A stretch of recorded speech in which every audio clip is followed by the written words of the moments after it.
कल प्रस्तावना की बेसिक जानकारी आपको बता दी थी कि जो प्रस्तावना है उसे उद्देशिका भी कहते हैं और प्रेम्बल जो है वो अंग्रेजी में कहते हैं हम।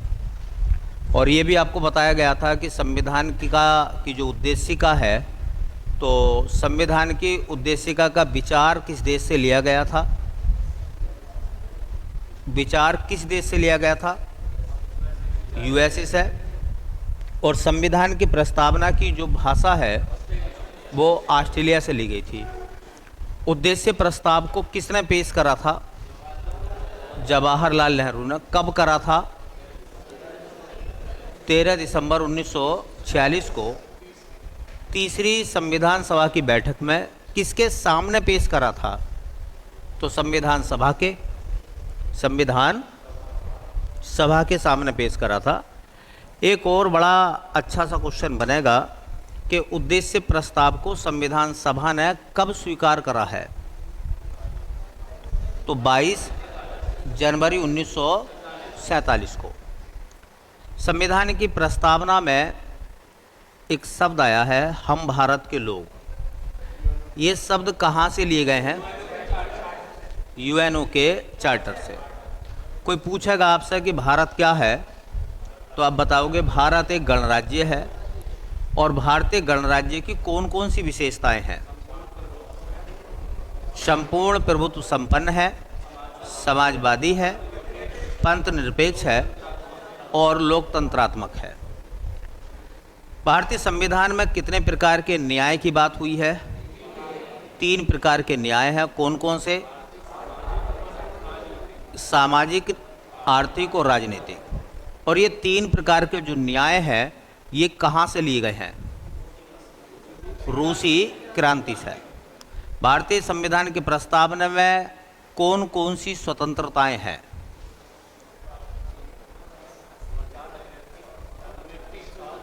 विचार की स्वतंत्रता, अभिव्यक्ति की स्वतंत्रता और धर्म की, उपासना की, और क्या था? विश्वास की स्वतंत्रता। 5 है भारतीय संविधान में। हाँ, जो भारतीय संविधान है उसमें एकता और अखंडता की बात है। पहला शब्द एकता था, बाद में उसमें अखंडता और जोड़ा गया। ठीक है। फिर उसके बाद में बंधुता की बात की गई है, व्यक्ति की गरिमा की बात की गई है, प्रतिष्ठा की बात की गई है। भारतीय संविधान की प्रस्तावना की इन सब बातों को और संविधान को अंतिम रूप से संविधान सभा के द्वारा कब अंगीकार किया गया है, कब स्वीकार किया गया है, या कब अधिनियमित किया गया है, या कब आत्म अर्पित किया गया है? तो 26 नवंबर 1949 को। विक्रमी संवत कौन सी थी? 2006 है ना। विक्रमी संवत के हिसाब से 2006 चल लिया था उस समय। संविधान की प्रस्तावना में अब तक कितनी बार संशोधन हुआ है? 1 बार संशोधन हुआ। वो भी कौन सा था? 42वां संविधान संशोधन 1900। जब संविधान की प्रस्तावना में संशोधन हुआ था 42वां, उस समय प्रधानमंत्री का पद किसके पास था और देश के राष्ट्रपति कौन थे? फखरुद्दीन अली अहमद थे। कौन सी कमेटी थी? सरदार स्वर्ण सिंह समिति थी। अच्छा, संविधान की प्रस्तावना में कौन से शब्द जोड़े गए थे? समाजवादी, पंथ निरपेक्ष और अखंडता। हालांकि इनको जोड़ने का काम या लागू करने का काम 1977 में हुआ था। ठीक है। किस संविधान संशोधन को मिनी कॉन्स्टिट्यूशन कहा जाता है? तो 42वां संविधान संशोधन। अब है प्रस्तावना के प्रमुख तथ्य। देखिए, जो प्रस्तावना है के प्रमुख तथ्य,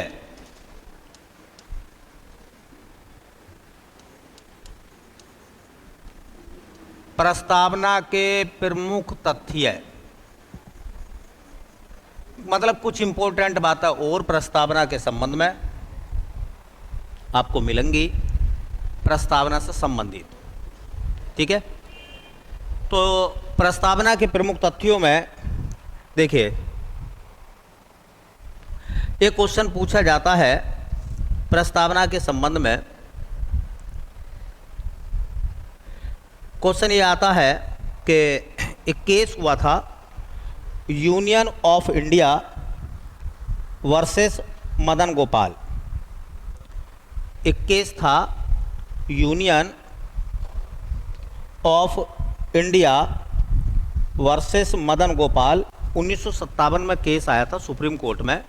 और इसमें सुप्रीम कोर्ट ने क्या डिसीजन दिया था, देखिए पहला पॉइंट नोट करेंगे। यूनियन ऑफ इंडिया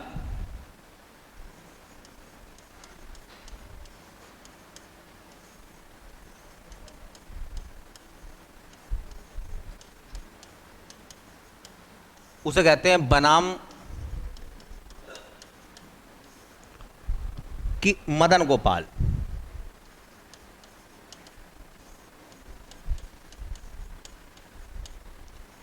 उन्नीस में केस सुप्रीम कोर्ट में पहुंचा था, प्रस्तावना को लेकर था। इसमें सुप्रीम कोर्ट ने क्या डिसीजन दिया था,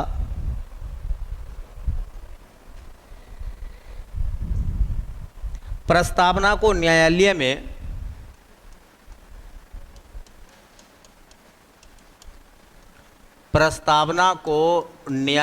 में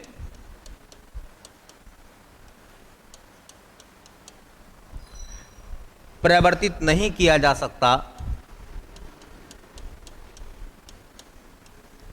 परिवर्तित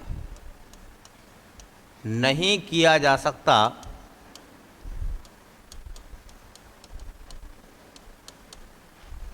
अर्थात इसके आधार पर कोई निर्णय नहीं दिया जा सकता, इसके आधार पर कोई निर्णय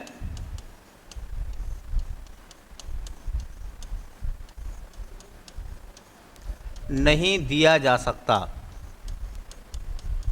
तुम्हें पेपर के लिए क्या तैयार करके जाना है, तुम्हें ये तैयार करके जाना है कि यूनियन ऑफ इंडिया बनाम मदन गोपाल केस जो है वो संविधान की प्रस्तावना से संबंधित है। इतना पढ़ना बस। यूनियन ऑफ इंडिया बनाम मदन गोपाल का जो केस है 1957 का, ये केस प्रस्तावना से संबंधित है। वैसे इसमें कहा गया था कि संविधान की जो प्रस्तावना है वो न्यायालय में परिवर्तनीय नहीं है, न्यायालय उसको परिवर्तित नहीं कर सकता, है ना, परिवर्तित नहीं किया जा सकता संविधान की प्रस्तावना को लेकर। एक केस आया था बेरूवाड़ीवाद। सुप्रीम कोर्ट में एक केस और आया बेरूवाड़ीवाद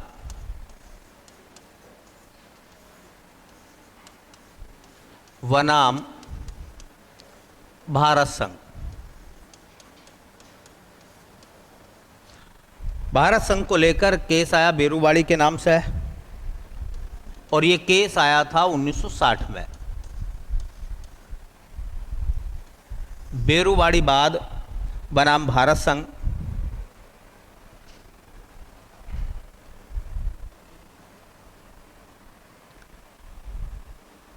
इसमें दो बातें की गई थी। जहां संविधान की भाषा संदिग्ध हो, जहां संविधान की भाषा संदिग्ध हो,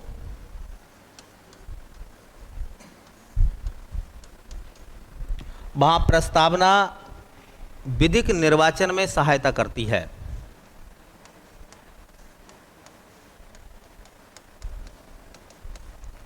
प्रस्तावना विधिक निर्वाचन में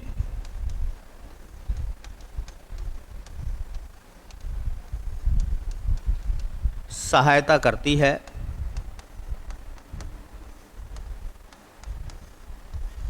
इसको ऐसा याद रख लीजिए, बेरूवाड़ी बनाम भारत संघ का मामला भी प्रस्तावना से के संबंध में है। और इसमें ये बोला गया था कि अगर संविधान के किसी एक अनुच्छेद को डिफाइन किया जाए और उसमें कहीं समझ में चीज़ें ना आए तो प्रस्तावना का सहारा ले सकते हैं। दूसरा, इसमें कहा गया प्रस्तावना संविधान का अंग नहीं है। प्रस्तावना संविधान का अंग नहीं है, इसलिए संसद इसमें संशोधन नहीं कर सकती। इसलिए संसद इसमें संशोधन नहीं कर सकती।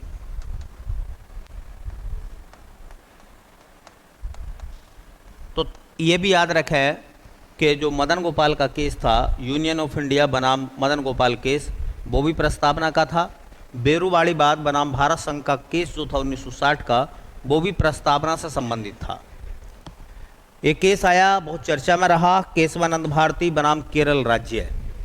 1973 का केस था, केशवानंद भारती बनाम केरल राज्य। तो एक केस केशवानंद भारती के नाम से आया और पेपर में ये बहुत आता है, केशवानंद भारती बनाम या वर्सेस केरल राज्य। छोटे एग्जामों के लिए आप इतना ही पढ़ के जा सकते हैं कि यूनियन ऑफ इंडिया बनाम मदन गोपाल केस जो 1957 का था और प्रस्तावना से संबंधित था। दूसरा, बेरूवाड़ी बाद बनाम भारत संघ का केस जो 1960 में आया था, वो भी प्रस्तावना से संबंधित था। लेकिन छोटे एग्ज़ाम की भी अगर तैयारी करें तो थोड़ा सा केशवानंद को अच्छे से पढ़ के जाए, ये इम्पोर्टेंट है हमारे लिए। केशवानंद भारती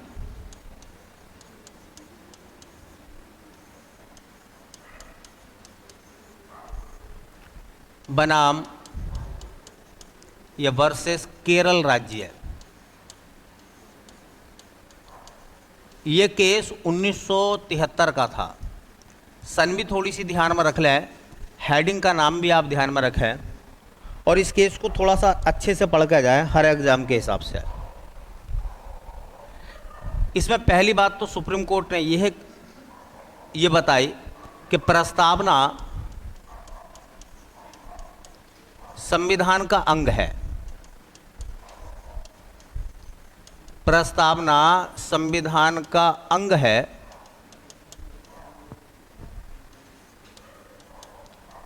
और संसद इसमें संशोधन कर सकती है। संसद इसमें संशोधन कर सकती है।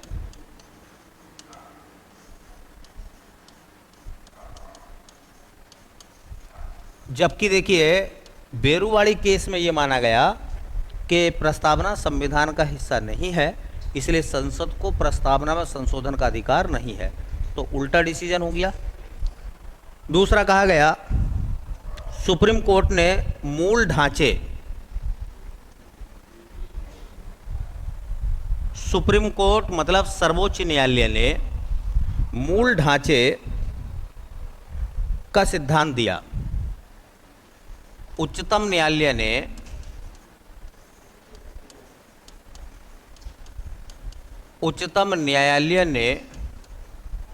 मूल ढांचे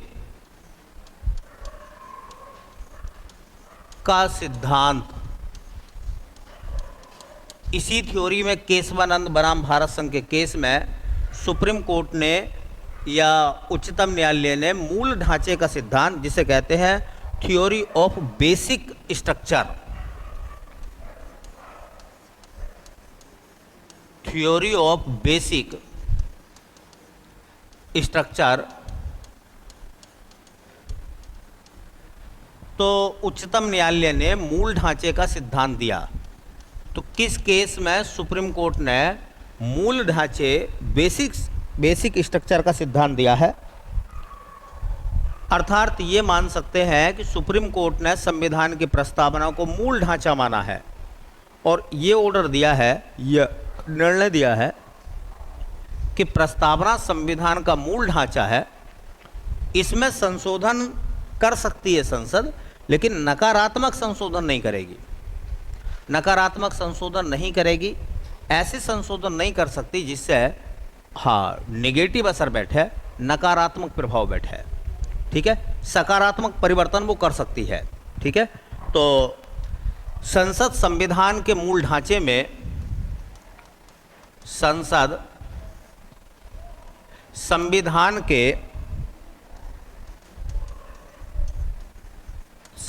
संविधान के मूल ढांचे, और मूल ढांचा किसे माना गया है?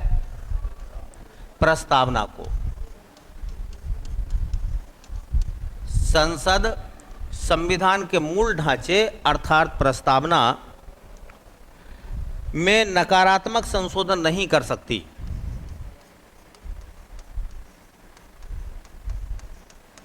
नकारात्मक संशोधन नहीं कर सकती।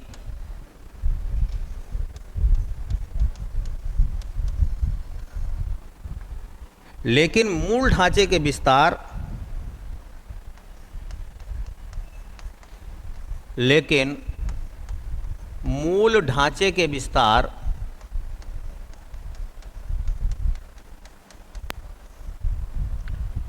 व मजबूतीकरण के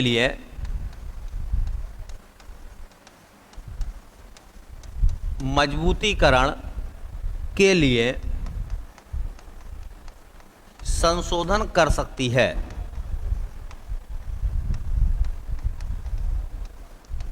मतलब वो इस बारे में बोल रहे हैं कि संसद जो है नेगेटिविटी को आधार बनाते हुए प्रस्तावना में संशोधन नहीं करेगी। ऐसा संशोधन वो कर सकती है जो संविधान के मूल ढांचे अर्थात प्रस्तावना को मजबूत करे। तो ऐसे संशोधन हो सकते हैं। केशवानंद भारती बनाम भारत संघ की ये तीन बातें बहुत इम्पोर्टेंट हैं। ठीक है, इनको जरूर आप अच्छे से कवर कर लेना। केशवानंद भारती बनाम भारत संघ के मामले में एक केस और है, उसको ऐसे लिखते हैं हम, गोलकनाथ बनाम पंजाब राज्य। गोलकनाथ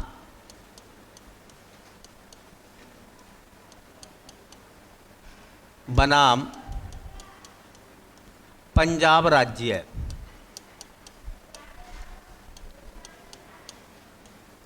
इस केस में सुप्रीम कोर्ट ने बोला कि उद्देशिका को संविधान की मूल आत्मा माना है।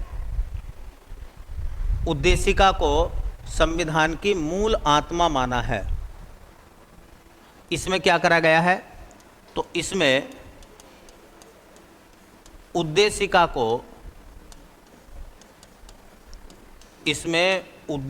को संविधान की, उद्देशिका मतलब प्रस्तावना को संविधान की मूल आत्मा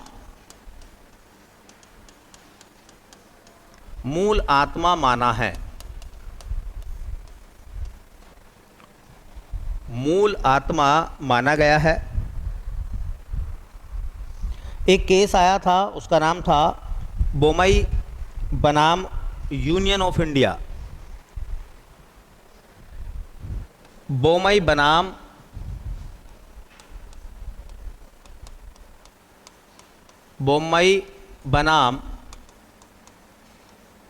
यूनियन ऑफ इंडिया।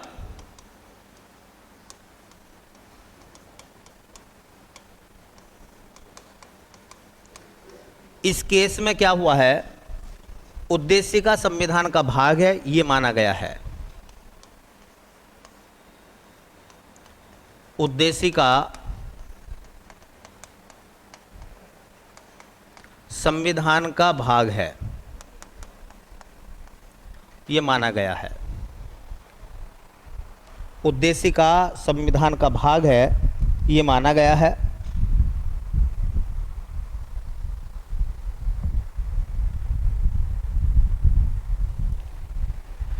अब देखो, ये 5 केस हो गए। 5 केस में जो इम्पोर्टेंट केस है वो केशवानंद भारती बनाम भारत संघ का मामला है। ठीक है, सबसे ज़्यादा यहीं से सवाल आते हैं। तो पहला केस मैंने बताया था, पहला केस था यूनियन ऑफ इंडिया बनाम मदन गोपाल केस, बस इतना याद रखो, 1957 का है, संविधान की प्रस्तावना को लेकर है। दूसरा था बेरुवाड़ी वाद बनाम बोलो भारत संघ, 1960 का केस था और वो भी प्रस्तावना से संबंधित था।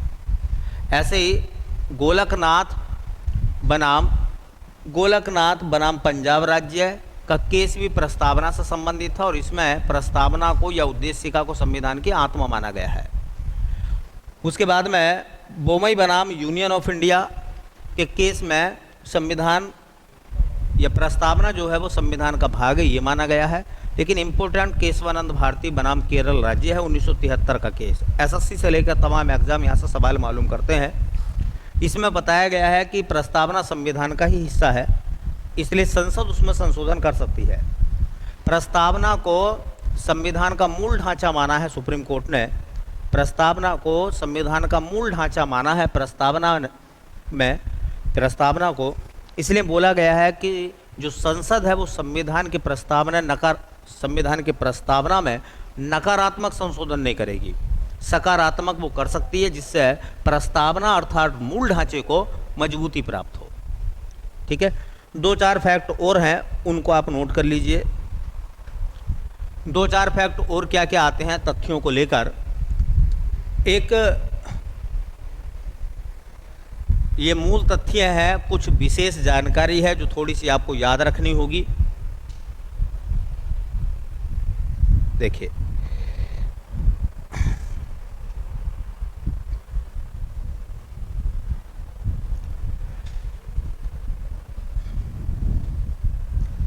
एक याद रखें, भारतीय संविधान में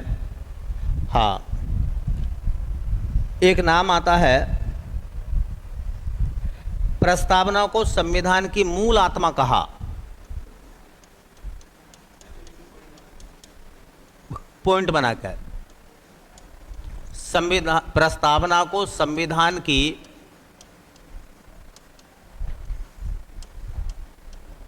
मूल आत्मा किसने कहा है? मूल आत्मा कहा, और ये कहा है मोहम्मद हिदायतुल्लाह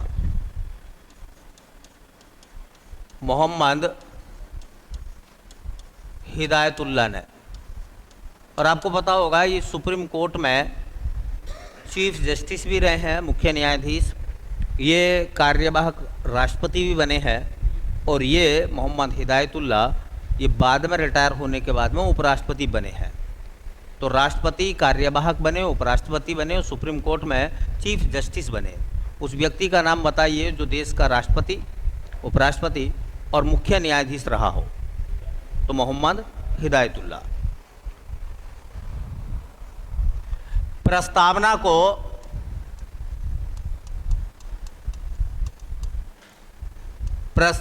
को राजनीतिक जन्मपत्री कहा। प्रस्तावना को राजनीतिक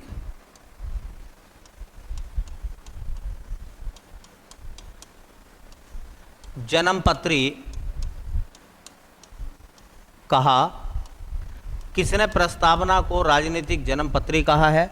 तो कन्हैयालाल मणिकलाल मुंशी ने, के.एम. मुंशी, कन्हैयालाल मणिकलाल मुंशी ने प्रस्तावना को राजनीतिक जन्मपत्री कहा है। एक सवाल आता है, संविधान में समानता, बंधुता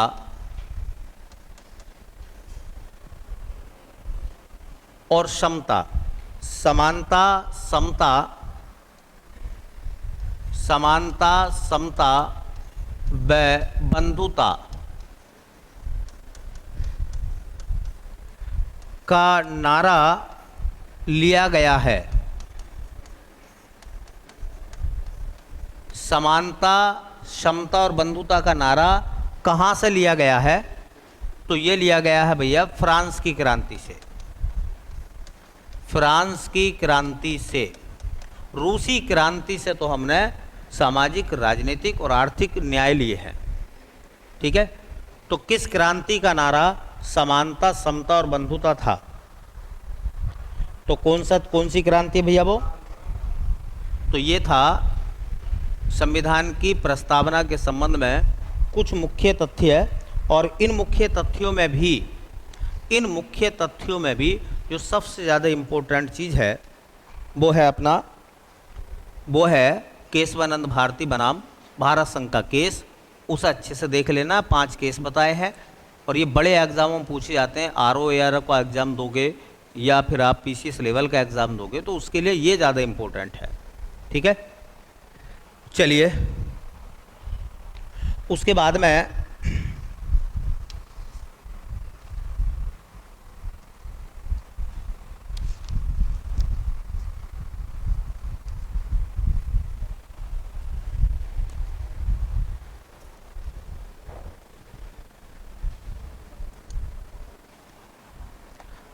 एक नया हेडिंग है अपने पास में, भारतीय संविधान के स्रोत। इम्पोर्टेंट है, और ये अपने तीनों फैक्ट हो जाएंगे। एक हमने करा भारतीय संविधान की विशेषताएं, एक हमने करा भारतीय संविधान की प्रस्तावना, और एक हो जाएगा भारतीय संविधान के स्रोत। इन तीनों को मिलाकर एक टेस्ट बनाएंगे। उस टेस्ट को क्लियर करने के बाद में तब अगले हेडिंग की तरफ हम लोग काम करेंगे। तो जो टॉपिक आपके होते चले जा रहे हैं उनसे संबंधित जो सवाल बनते हैं, ठीक है, 10-20 जो भी सवाल अच्छे बनते हैं वो आपको सवाल कराए जाते हैं, फिर आगे चलते हैं ताकि आपका बेहतर रिवीजन होता रहे। चलिए, तो एक है, देखिए, भारतीय संविधान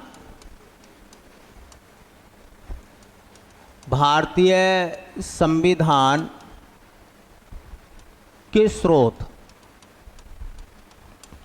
भारतीय संविधान के स्रोत का मतलब यह है कि भारत के संविधान में कौन सी चीज़ कहाँ से ली गई है। भारतीय संविधान के स्रोत का मतलब है कि भारत के संविधान में कौन सी चीज़ कहाँ से ली गई है।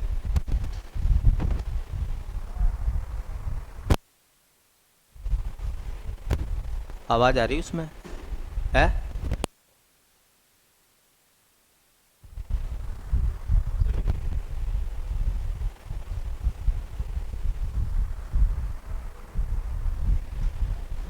बंदा इधर से। चलो भैया, तो भारतीय संविधान के हम बात कर रहे हैं स्रोत की। तो सबसे बड़ा स्रोत भारतीय संविधान का वो है भारत शासन अधिनियम 1935। एक आएगा भारत शासन अधिनियम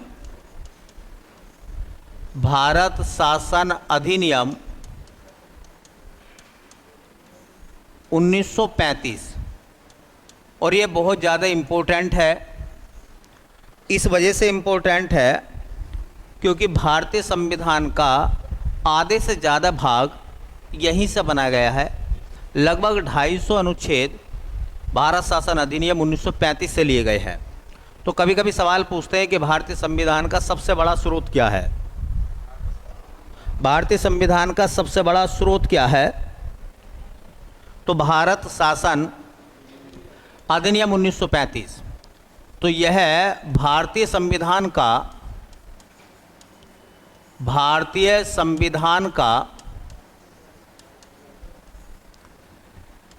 सबसे बड़ा स्रोत है। सबसे बड़ा स्रोत है मतलब ये कह सकते हैं कि भारतीय संविधान का सबसे बड़ा हिस्सा जो संविधान में लिखा गया है वो कहाँ से आया है? भारत शासन अधिनियम 1935 से। संविधान के लगभग 250 अनुच्छेद, 395 सेरे हैं। तो संविधान के लगभग 250 अनुच्छेद यहीं से लिए गए हैं। यहीं से लिए गए हैं। तो भारतीय संविधान के लगभग 250 आर्टिकल कहाँ से आए हैं? भारत शासन अधिनियम 1935। इसलिए सवाल आता है कि भारतीय संविधान का सबसे बड़ा स्रोत क्या है? भारत शासन अधिनियम 1935 सबसे बड़ा स्रोत है। फ्रांस के संविधान से क्या लिया हमने? फ्रांस से, भारत के संविधान में फ्रांस के संविधान से किन किन चीज़ों को लिया है? तो गणतंत्रात्मक शासन व्यवस्था, गणतंत्रात्मक शासन व्यवस्था। भारत गणतंत्र है और ये व्यवस्था कहाँ से आई है? और अभी मैंने बताया था कि फ्रांस की क्रांति से समानता, स्वतंत्रता व बंधुता, समानता, स्वतंत्रता और बंधुता का नारा भी कहाँ से आया है? फ्रांस से लिया गया है। अच्छा बताइए, पूर्व सोवियत संघ या रूस से क्या लिया गया है? पूर्व सोवियत संघ और आज पूर्व सोवियत संघ को क्या कहते हैं भैया हम? तो रूस से हमने क्या क्या लिया है? भारतीय संविधान में रूस से क्या क्या लिया गया है? तो देखो, एक तो लिया गया है रूस से हमने मूल कर्तव्य जो फंडामेंटल राइट्स हैं हमारे, फंडामेंटल ड्यूटीज हैं हमारी, मूल कर्तव्य लिए गए हैं। और प्रस्तावना के न्याय, प्रस्तावना के न्याय। बताओ प्रस्तावना में कितने प्रकार के न्याय हैं? 3 प्रकार के, सामाजिक न्याय, राजनीतिक न्याय और आर्थिक न्याय। ये रूसी क्रांति से लिए गए हैं, मतलब रूस के संविधान से लिए हमने। ठीक है। भारतीय संविधान में देखिए भैया, दक्षिणी अफ्रीका से क्या लिया गया है? दक्षिणी अफ्रीका के संविधान से हमने क्या लिया है? तो संविधान संशोधन,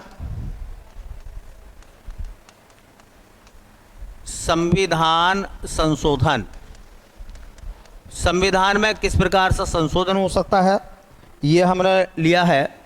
और दूसरा है राज्यसभा के सदस्यों का निर्वाचन। राज्यसभा के सदस्यों का निर्वाचन। अब देखो, ये जो चीज़ें हैं ना, ये तब चीज़ें समझ में आएंगी जब आप संविधान संशोधन पढ़ेंगे या फिर राज्यसभा हेडिंग पढ़ेंगे, तो ये ज़्यादा आपको समझ में आएंगी, अच्छे से समझ में आएंगी। फिर अभी तो फिलहाल ये स्रोतों के नाम आपको नोट कर लेने हैं। तो मूल कर्तव्य और प्रस्तावना के न्याय, आर्थिक न्याय, सामाजिक न्याय और राजनीतिक न्याय, ये रसिया से लिए गए हैं। संविधान संशोधन की प्रक्रिया और राज्यसभा के सदस्यों का निर्वाचन, ये दक्षिणी अफ्रीका से लिया गया है। गणतंत्रात्मक शासन व्यवस्था और समानता, स्वतंत्रता और बंधुता जैसी चीज़ों को फ्रांस से लिया गया है। और भारतीय संविधान का सबसे बड़ा स्रोत जो है वो भारत शासन अधिनियम 1935 है। देखिए, जापान के संविधान से हमने क्या लिया है? जापानीज कॉन्स्टिट्यूशन से हमने क्या लिया है? जापान के संविधान से हम लोगों ने किस चीज़ को नोट करा है?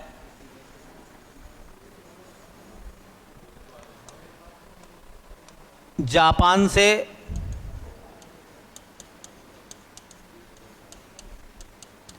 तो जापान से हमने लिया है बेटा, हाँ, विधि द्वारा स्थापित प्रक्रिया। विधि कहते हैं कानून को, विधि द्वारा स्थापित प्रक्रिया। कानून के द्वारा जो सिस्टम बनाया जाता है उसको कैसे लागू करा जाए, लॉ एंड ऑर्डर को कैसे लागू किया जाए, वो हमने लिया है, हाँ, जापान से। जर्मनी से हमने क्या लिया है? जर्मनी के संविधान को बीमर संविधान कहते हैं हम। तो बीमर संविधान से लिया हमने आपात उपबंध, आपात उपबंध, दो उपबंध हमने लिए हैं 352 और 356 वित्तीय आपातकाल को छोड़कर। वित्तीय आपातकाल को छोड़कर, वित्तीय आपातकाल को छोड़कर तीन प्रकार के इमरजेंसी हैं हमारे यहाँ। एक तो राष्ट्रपति शासन राज्य में, एक पूरे देश में राष्ट्रीय आपातकाल नेशनल इमरजेंसी, और एक वित्तीय आपातकाल। तो वित्तीय आपातकाल को छोड़कर बाकी जो दो आपातकाल है 352 और 356 वाले, वो जर्मनी से लिए हैं। और जर्मनी के संविधान को मैंने अभी बोला है बीमर संविधान कहते हैं। ऐसे देखो, ऑस्ट्रेलिया से क्या लिया हमने, ऑस्ट्रेलिया के संविधान से हम लोगों ने क्या क्या लिया है, तो मैंने अभी आपको बताया था। सबसे पहले प्रस्तावना की भाषा, एक तो आया है प्रस्तावना की भाषा,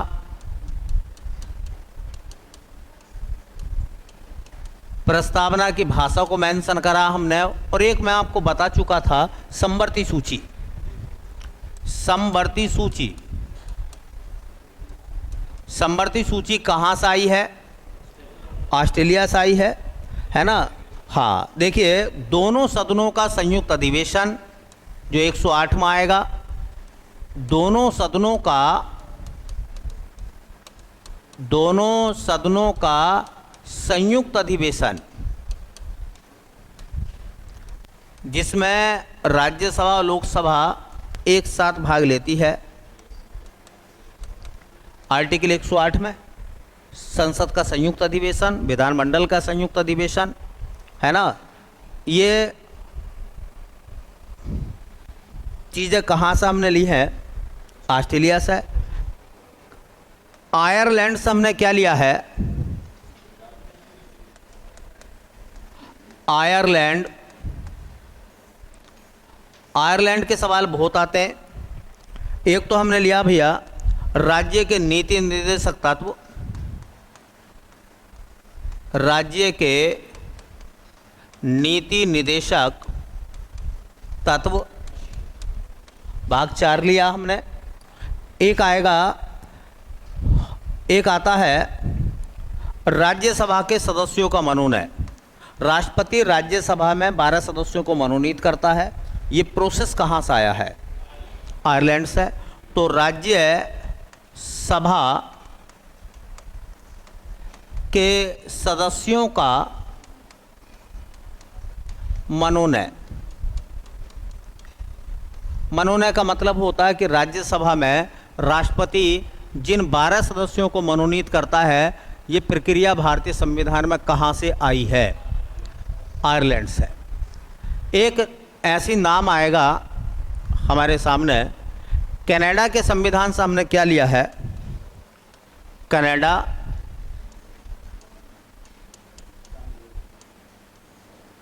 कनाडा के संविधान से हमने क्या क्या लिया बेटा, तो एक नाम याद रखना, पूछा जाता है संघीय व्यवस्था।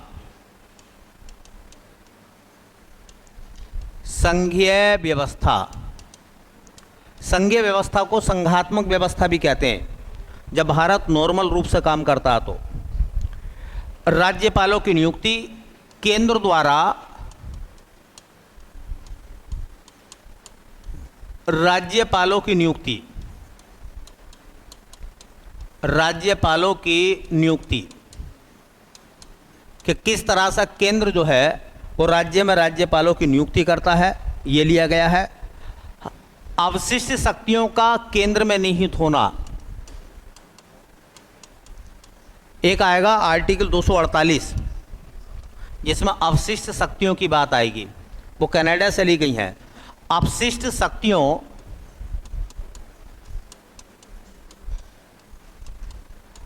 का केंद्र में निहित होना, अपशिष्ट शक्तियों पर कानून केंद्र बनाता है, संसद बनाती है। और ये विषय कहाँ से लिया गया भैया, कनाडा से लिया गया है। अपशिष्ट शक्तियों में हाँ केंद्र का अधिकार। उसके बाद में अमेरिका से क्या क्या लिया हमने, यूएसए, अमेरिका से क्या लिया है, अमेरिका के संविधान से क्या क्या हमने लिया भैया। तो एक आपने सुना होगा मूल अधिकार। भारतीय संविधान में मूल अधिकारों को कहाँ से लिया गया है। एक मैंने बताया था प्रस्तावना का विचार या उद्देशिका का विचार आया था भी, उद्देशिका का विचार या प्रस्तावना का विचार भी वहीं से आया था। न्यायिक पुनर्विलोकन, जुडिशियल रिव्यू कहते हैं उसको हम, न्यायिक पुनर्विलोकन, इसको जुडिशियल रिव्यू कहते हैं कि कोर्ट अपने द्वारा दिए गए निर्णय को दोबारा से देख सकता है, रिव्यू कर सकते हैं आप। और क्या लिया गया भैया, राष्ट्रपति का महाभियोग या यूं कहें महाभियोग, राष्ट्रपति उपराष्ट्रपति पर लगने वाला महाभियोग यहीं से आया है। देखिए जर्मनी से 2 आपातकाल आए थे। वित्तीय आपातकाल, जो वित्तीय आपातकाल है इसको हम कहते हैं, हाँ, जो फाइनेंशियल इमरजेंसी है उसके बारे में जो प्रावधान है वो कहाँ से आए हैं, लोक जनहित याचिका PIL, लोक जनहित याचिका, लोक जनहित याचिका पढ़ाएंगे, मूल अधिकारों में टॉपिक आएगा। अभी आपको केवल नाम जानने हैं, है ना। पब्लिक इंटरेस्ट लिटिगेशन है ये, PIL दायर होती है। तो ये सब चीज़ें कहाँ से ली गई हैं भैया, ये सब ली गई हैं USA से। ब्रिटेन से क्या लिया है, भारतीय संविधान के स्रोतों में ब्रिटेन से क्या क्या चीज़ें आई हैं, ब्रिटेन से क्या क्या चीज़ें हमने ली हैं। तो ब्रिटेन से